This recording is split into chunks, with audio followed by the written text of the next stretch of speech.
Some endangered species are doing better today than when I was born, but a worldview that sees humans as a plague doesn't even know what to do with this good news. For the Colson Center, I'm John Stonestreet. This is Breakpoint.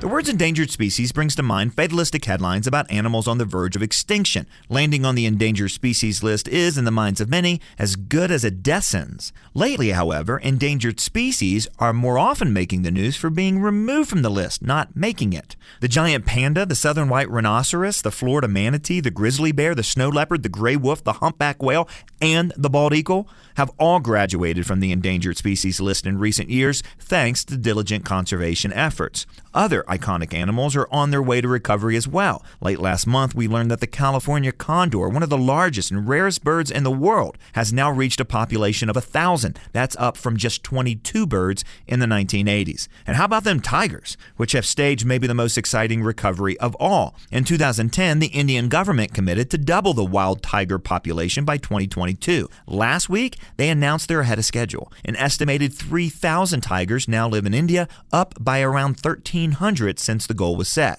Each of these conservation success stories is worth talking about, especially given the strong media bias toward bad news whenever it comes to the environment. In the current dominant narrative, humans are always portrayed as villains, the problem species that our planet would be better off without. However, the recovery of all of these endangered species shows that while humans are often the problem, we can also be the solution. Of course, there are the obvious means that humans can help, like protecting endangered creatures by law or by treaty, and that doesn't even require worshiping animals or equating them with humans, as too many with the secular worldview assume. And believe it or not, humans sometimes help animals by killing them. As Oxford conservationist Amy Dickman wrote at CNN last year, well-managed trophy hunting has been a critical source of conservation income for Africa. Turns out that allowing hunters to purchase the right to bag a prize often helps save endangered animals like elephants and lions from the real forces that threaten them, like poaching and habitat loss. Now, all of this good news left me in mind of Matthew 25, where Jesus tells the parable of the talents. Now, in context, the passage is about stewarding the resources of the kingdom of God. Still, stay with me here, I think there's a principle that could also apply to ecology. Remember, it was the servants who invested their master's money and multiplied it who were praised as good and faithful, not the one who buried it. This should remind us that humans have a role to play in nature beyond just sitting back and letting it take its course. The condor, for instance, was saved through intervention, a captive breeding program. Likewise, the African animals benefiting from responsible commercial hunting show that our stewardship of nature often means investing and increasing it, not just preserving it.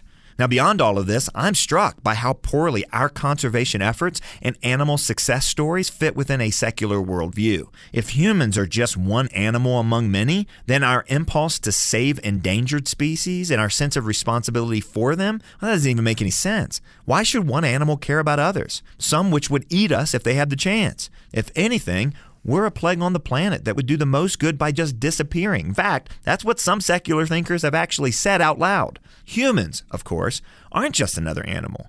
We're not just a problem for the creation. The unique charge our Creator, who made us in His image, gave us was to tend His garden, name His animals, and increase the natural wealth entrusted to us.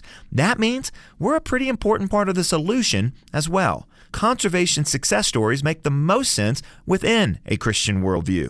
After all, they're just the stories of Adam's race doing our job. For Breakpoint, I'm John Stonestreet.